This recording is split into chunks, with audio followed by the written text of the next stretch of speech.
Welcome back, everybody, for another deep dive with us. So this time we're going to be looking at something that's pretty interesting. I think it's particularly relevant to anyone who has ever sort of wondered, how their childhood experiences have affected who they've become later in life. Mhm. And we're looking at this idea of relational trauma. It's a little bit different, I think, than our traditional understanding of trauma, Yeah. which we tend to think of as, you know, like a single event that was, really overwhelming or, something that happened suddenly. But this is more about like the ongoing and subtle ways that our early relationships, especially with like our primary caregivers, shape our sense of self-worth and security and, who we become. Yeah. Yeah, I think that's a really good way to put it. We tend to think of trauma as, as you said, as this big and obvious thing, but relational trauma is almost like this insidious thing. Yeah. It's like this constant drip, drip, drip of negativity that kind of like wears away at a child's sense of self over time. Yeah. And the source material really goes into, how these early interactions, particularly with mothers, can make a child almost feel like an object rather than like a valued individual. Mhm. And I thought that was such powerful imagery, this idea of Yeah. not feeling seen or understood for who you are at your core. Absolutely. I think that's spot on. And to really understand this concept, it's helpful to go back to the work of Donald Winnicott, who is a pediatrician and psychoanalyst who coined the term good enough parenting. I've heard that term before, Yeah. but to be honest, I need a bit of a refresher. Yeah, sure, no problem. Yeah. So essentially what Winnicott believed is that a child needs a caregiver who's emotionally present and really attuned to their needs. And this allows a child to develop what he called their true self. So this is this core part of us that, feels authentic and free. But when this type of nurturing environment is missing, the child may start to create what are called false selves to cope and please others. Oh, that makes so much sense.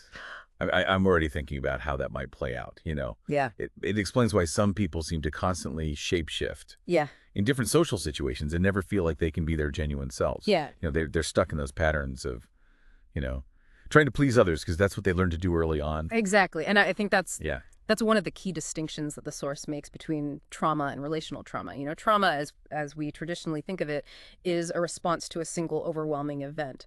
But relational trauma is about these ongoing patterns of interaction, especially, in those early years with the primary caregiver, that really affect a child's sense of worth. So if relational trauma is all about these subtle patterns, Mhm. how do we even begin to recognize it, Yeah. both in ourselves and in others? Yeah, that's the tricky part, isn't it? The source highlights just how difficult it can be to perceive because Fair. we tend to develop our understanding of what's normal Mm. based on our family dynamics. So even emotionally distant or abusive behavior can, just feel commonplace. It's like the water we swim in.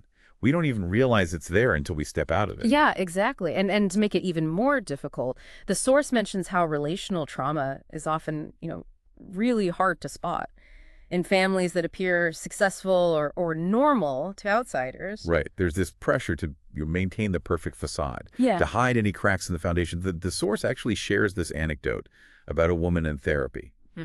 who initially insisted on having a good and happy childhood.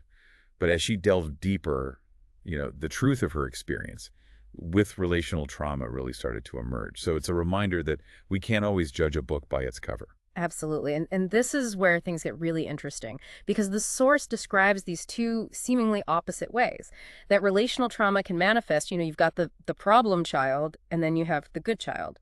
I'm intrigued. That sounds like a fascinating dynamic. Yeah. It is. It is. And I think of it as kind of like two sides of the same coin that both stem from this underlying sense of unworthiness that can result from relational trauma.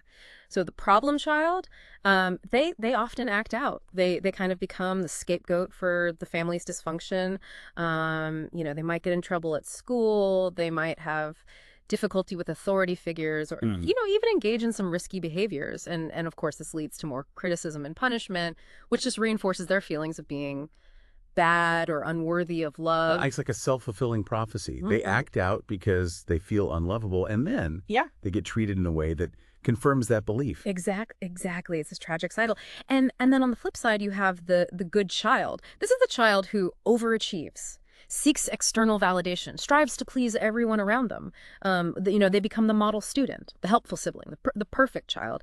But underneath the surface, they're often driven by this deep fear of rejection and this desperate need to prove their worth. It's almost like they're afraid to show their true selves. because they've learned that it's not acceptable.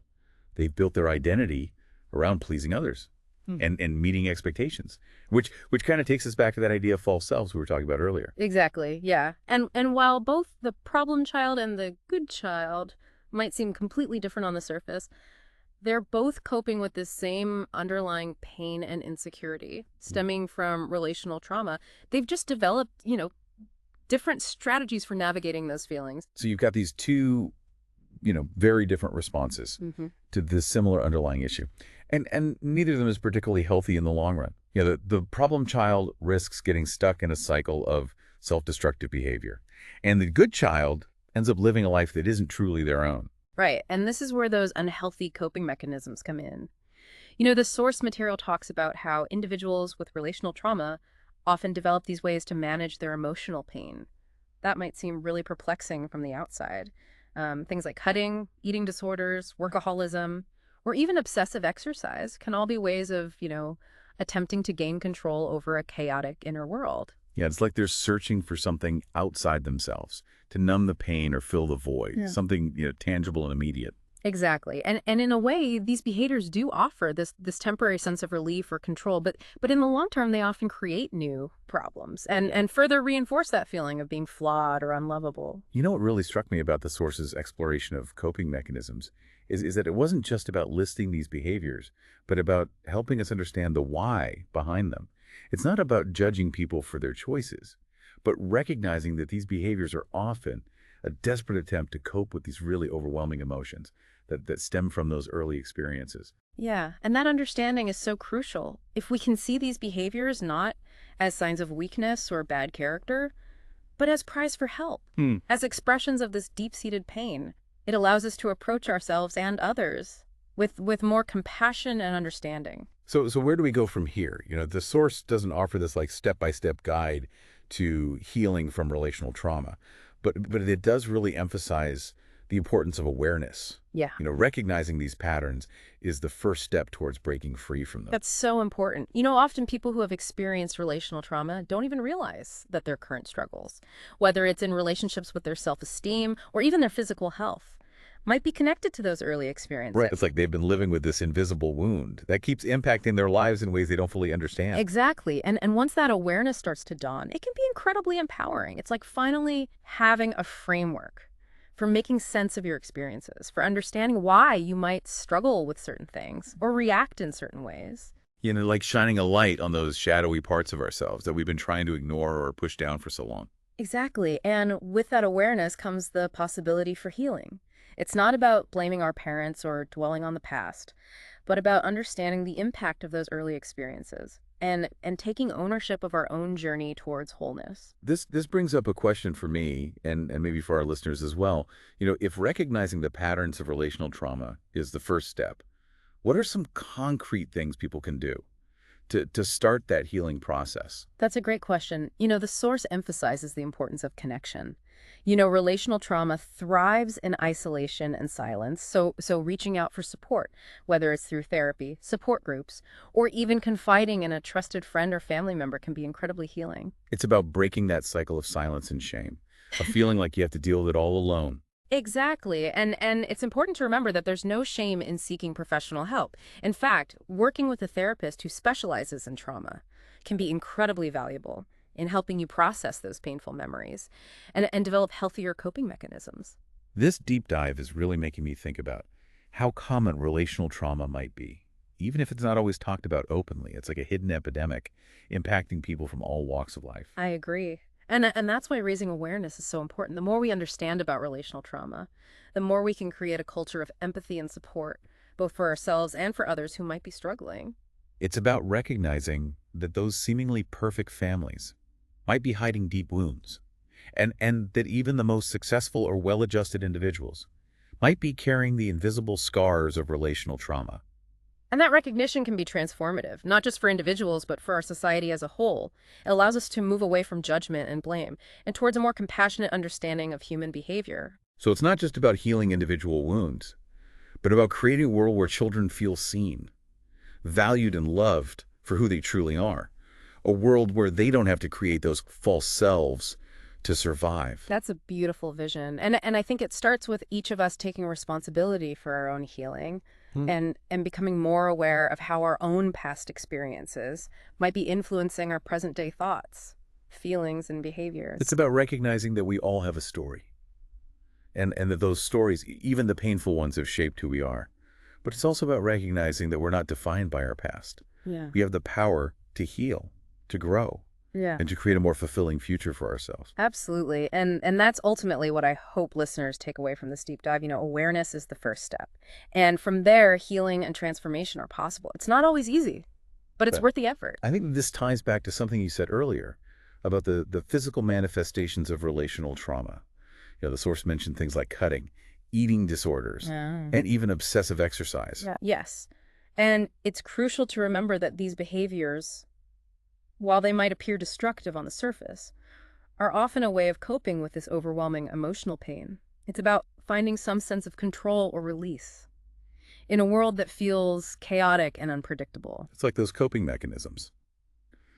While harmful in the long run, they're actually serving a purpose in the moment, a way of, surviving, navigating a world that just feels unsafe. Exactly, and that's why it's so important to approach these behaviors with compassion rather than judgment. It's not about condoning the actions, but about understanding that underlying pain that's driving them. So much of what we've talked about today has revolved around, the impact of parents and caregivers on a child's development. Yeah. But the source also touches on something that I think is particularly relevant for our listeners, this idea that healing from relational trauma isn't just about focusing on the past.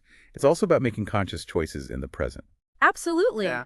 We can't change what happened to us in childhood, but we can choose how we respond to those experiences now. We can become aware of those patterns that were set in motion early on and start to interrupt them. Like we're taking back the reins, becoming the authors of our own stories, Yeah. rather than, letting the past dictate our present and future. That's a powerful way to put it. And part of that process involves, cultivating self-compassion. It's about treating ourselves with the same kindness and understanding that we would offer a close friend who's struggling. Recognizing that we're all works in progress. Yeah. That we all make mistakes. Yeah. And that those mistakes don't define our worth. Exactly. And it's about learning to challenge those negative self-beliefs that might have taken root in childhood. Those beliefs that tell us we're not good enough, not lovable enough, not worthy of happiness. Replacing those old limiting narratives Ah. with new ones that are based on truth and self-acceptance. Yeah. And I think that's a great place to leave our listeners today. This deep dive into relational trauma has been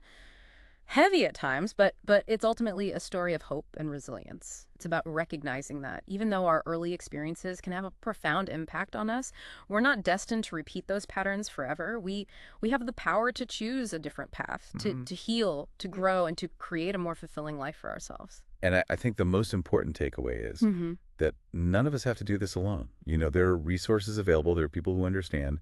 And there is hope for healing and transformation. Well, thank you for joining us on this deep dive. We hope it sparked some new insights and inspired you to embark on your own journey of self-discovery and healing. And remember, even small steps in the direction of self-awareness and self-compassion can make a world of difference.